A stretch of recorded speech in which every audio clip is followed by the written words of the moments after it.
Aspirational drivers, the aspirations for change amongst the entire populations, especially the young ones. जैसे कि क्या होता है कि अगर हम किसी भी चीज़ में इम्प्रूवमेंट चाहते हैं तो वो इम्प्रूवमेंट जब तक नहीं होगा जब तक से हम खुद इनिशिएट नहीं लेंगे, ठीक है। इसी तरीके से क्या हुआ, कंट्री में हुआ। कंट्री में हर बंदे के लिए एक तरीके से एस्पिरेशंस थी, वो इंस्पायर था कि now something must be change so we can perform better way, ठीक है, and raise our living standards and improve and grow the economy of the country, ठीक है। So is an important driver that can help push the economy to higher growth path.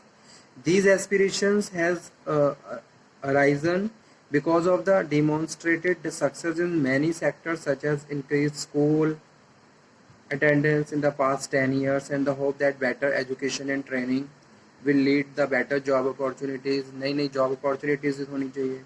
So while the aspirational driver is a force that can push the economy toward greater achievements, ठीक है, और इससे हमारी economy और ज़्यादा achieve better तरीके से improve कर सकती थी. These drivers of growth are some extent offset by the some important critical constraints. The most important these relate to the energy availability, problem with water availability. ये क्या थी, मेजर प्रॉब्लम थी जो एक तरीके से बैरियर का काम कर रही थी इकोनॉमी को ग्रो करने के वे में, ठीक है. So lack of credible and the fair system of the exploitation mineral resources, rapidly increase population, that is also very important cause of the country. So in the way of the success of the economic growth, okay. तो ये सारे क्या थे, these are the major drivers, growth drivers for the 12th 5-year plan, okay.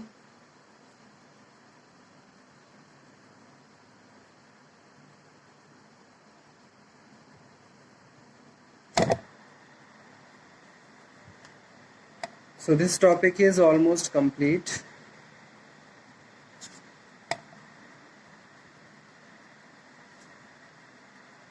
आप इसको ध्यान से पढ़ लीजिए, ठीक है. ऑलमोस्ट हमारे प्लान कंप्लीट होने ही वाले हैं और प्लान एग्जाम के पॉइंट ऑफ व्यू से इम्पॉर्टेंट है, as well as basic knowledge आपको प्लान के बारे में होनी चाहिए. इंडियन इकोनॉमी के बहुत सारे ऐसे टॉपिक्स हैं जो डेली आपको पता हो, मतलब कि डेली लाइफ में भी आपको पता होनी चाहिए कि भाई कब क्या प्लानिंग हुई और प्लानिंग कमीशन किस तरीके से काम करता है, ठीक है. आगे हम पढ़ेंगे, नीति आयोग को भी हम डिस्कस करेंगे, प्लानिंग कमीशन को कब किस तरीके से नीति आयोग में चेंज किया गया, ठीक है. So okay student, thank you very much.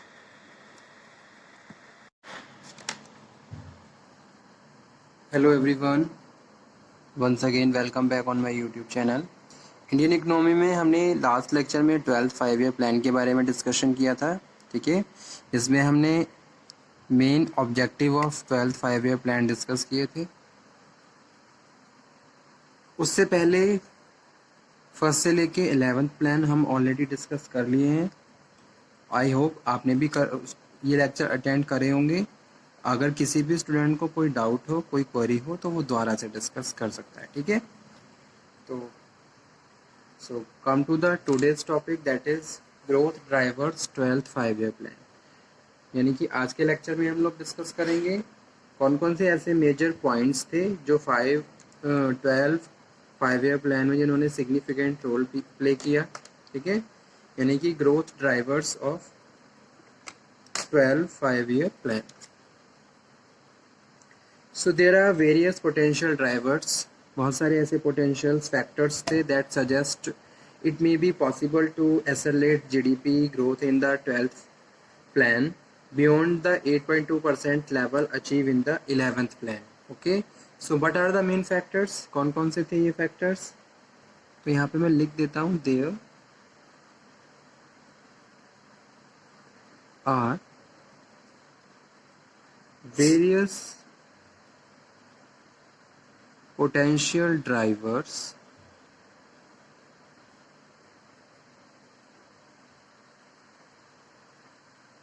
of growth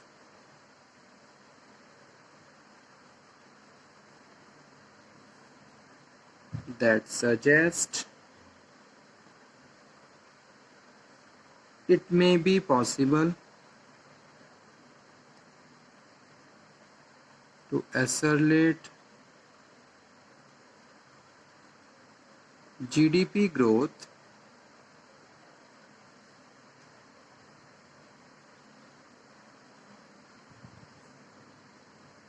in 12th plan beyond the 8.2% level achieved in 11th plan.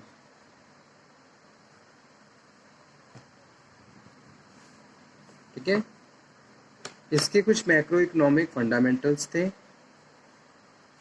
तो फर्स्ट है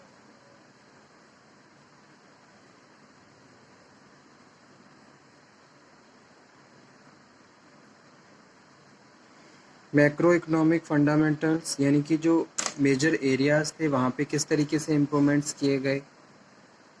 the high rate of investment about 36% of GDP and private sector savings 34%। ठीक है, 36% GDP and private sector. Main points लिख रहा हूँ यहाँ पे मैं ताकि आप नोट डाउन कर लें। Private sector savings 34% of GDP constitute strong macro economic fundamental supporting high growth. ठीक है, तो ये अपने आप में क्या है, एक इम्पॉर्टेंट टर्म है जिसने ग्रोथ इकोनॉमी को और ज़्यादा इम्प्रूव किया। So pace of increase in private sectors,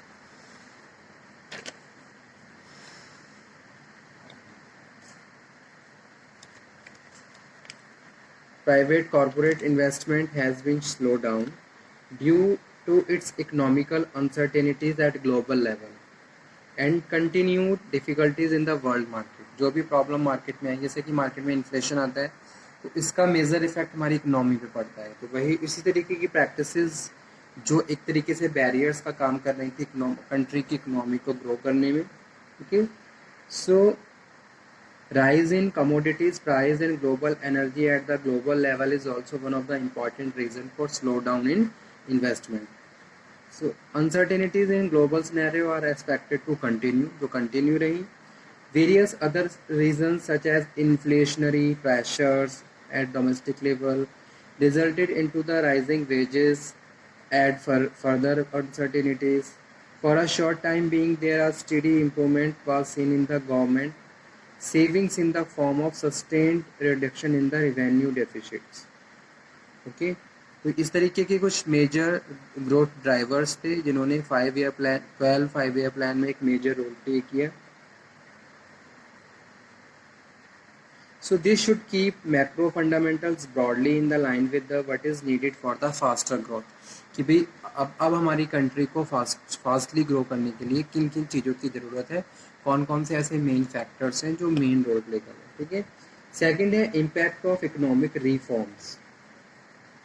the economic reforms implemented in India over the past 20 year have had 2 important consequences। First क्या है, फर्स्ट है it has provided flexibility to the entrepreneurs regarding making their own decision on technology, location, size of investment, etc., all which have impact productivity and competitive strength।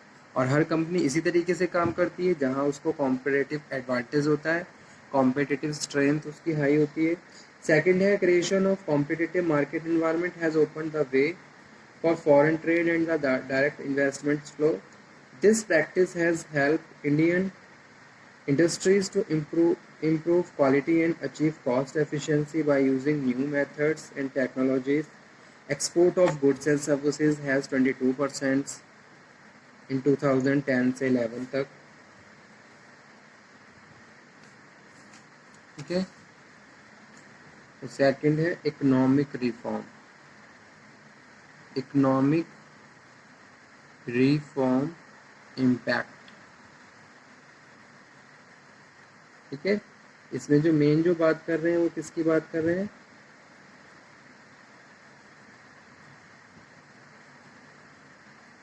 Trading को बढ़ाया गया, trading practices को increase किया गया। After that next one point है development of dynamic private sector.